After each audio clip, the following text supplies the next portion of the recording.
Hello guys, പുതിയൊരു വീഡിയോയിലേക്ക് എല്ലാവർക്കും സ്വാഗതം. ഇത് നമ്മുടെ എവിക്ഷൻ ഡേ ആണല്ലോ. 2 പേരാണ് ഇന്ന് ബിഗ് ബോസ് ഹൗസിൽ നിന്ന് പുറത്തോട്ട് പോകുന്നത്. Number 1 Apsara, number 2 Ansiba. ഒരു 96.85% നമുക്കിത് വിശ്വസിക്കാം ഗൈസ്. ഇങ്ങനെ ഓരോ ചാനലൊക്കെ വന്നിരുന്നു പറയുന്നത് ഇത്രയും ശതമാനമൊക്കെ വിശ്വസിക്കാതെ.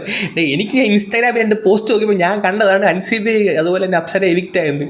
അത് പോസ്റ്റൊക്കെ ഇടുന്ന ഒരുപ്പെട്ട എല്ലാം ശരിയായിരിക്കും, മനസ്സിലായോ? അപ്സരയുടെ ഹസ്ബൻഡ് എനിക്ക് തോന്നുന്നു ഇത് തന്നെയാണെന്ന് തോന്നുന്നു ആഗ്രഹിച്ചത്. അതുകൊണ്ടായിരിക്കും പുള്ളിക്കാരൻ 2 ആഴ്ച മുന്നേ അപ്സര എവിക്റ്റായെന്നും പറഞ്ഞ് ഒരു പോസ്റ്റൊക്കെ അങ്ങോട്ട് ഫേസ്ബുക്കിൽ ഇട്ടത്. എന്നിട്ട് ഇയാൾ വന്നിട്ട് പറയുന്നുണ്ടായിരുന്നു ഞാൻ ചുമ്മാത് പറഞ്ഞ അങ്ങനെ പറഞ്ഞു ഇങ്ങനെ പറഞ്ഞെന്ന്. എന്തായാലും അണ്ണ പറഞ്ഞ അങ്ങ് അച്ചിട്ടായണ്ണ അപ്സര എവിക്റ്റായി, നാളെ വീട്ടിൽ വരും. അവരുടെ ഹസ്ബൻഡിന് പുള്ളിക്കാരെ അകത്ത് നിൽക്കാൻ വലിയ താല്പര്യമില്ലെന്ന് തോന്നുന്നു.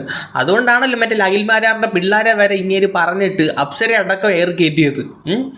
പാവപ്പെട്ട അപ്സര അകത്ത് നിന്ന് മര്യാദ കളിച്ചുകൊണ്ടിരിക്കുമായിരുന്നു. ഇയാൾ ചുമ്മാ ഒരു വിവാദം ഉണ്ടാക്കി ഉള്ള നെഗറ്റീവ് കൂടെ കൊണ്ട് ഒപ്പിച്ചു കൊടുത്ത്. എന്തായാലും ഈ ആഴ്ച പോയില്ലെങ്കിൽ ഇങ്ങനെയുള്ള പ്രവർത്തി കാരണം അടുത്ത ആഴ്ച എന്തോലും അപ്സര ഔട്ടാകും. പിന്നെ ഇതിൻ്റെ ഇടയിൽ കൂടെ അൻസിബ എങ്ങനെ ഔട്ടാവുന്നടേ? പിന്നെ പ്രത്യേകിച്ച് കാര്യങ്ങളൊന്നും ചെയ്യുന്നില്ലെന്ന് ജനങ്ങൾക്ക് തോന്നിയിട്ടുണ്ടാകും, അതുകൊണ്ടായിരിക്കും. പക്ഷെ അൻസിബ 2-3 ദിവസമായിട്ട് ഭയങ്കര ഫയറായിട്ട് അങ്ങോട്ട് വന്നതാണ്. അൻസിബ ഇപ്പോൾ എടുത്ത് കളയണ്ടായിരുന്നു, ഉള്ള കാര്യം പറയാനില്ല. കാര്യം വെച്ചാൽ നോറ ആയതുകൊണ്ട് പേടിച്ച് വരണ്ടിരുന്നതാണ്. നോറ ആയാലും ജാസ്മിൻ ആണെങ്കിലും അൻസിബ നല്ല രീതിയിൽ നല്ല അടിപൊളിയായിട്ട് കളിച്ചുകൊണ്ട് വന്നതാണ്. വല്ല പോയിന്റ് ആയിട്ട് സാധനങ്ങൾ അങ്ങോട്ട് പറഞ്ഞു വന്നതാണ്. ഇന്നത്തെ പ്രൊമോ നോക്കുകയാണെങ്കിൽ നമുക്കൊരു കാര്യം മനസ്സിലാവും. ഏറ്റവും ആദ്യം ഔട്ടാവുന്നത് അപ്സരയാണ്.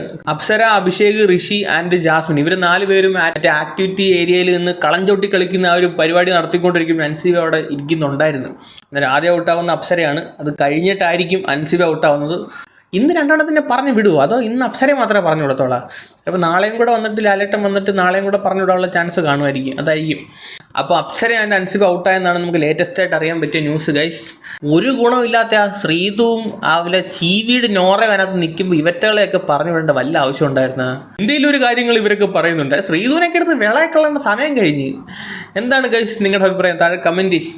ചുമ്മാ വന്നിങ്ങനെ വീഡിയോ ഇട്ട്. അപ്പോൾ ശരിയെങ്കിൽ ടാറ്റാ ബേബി.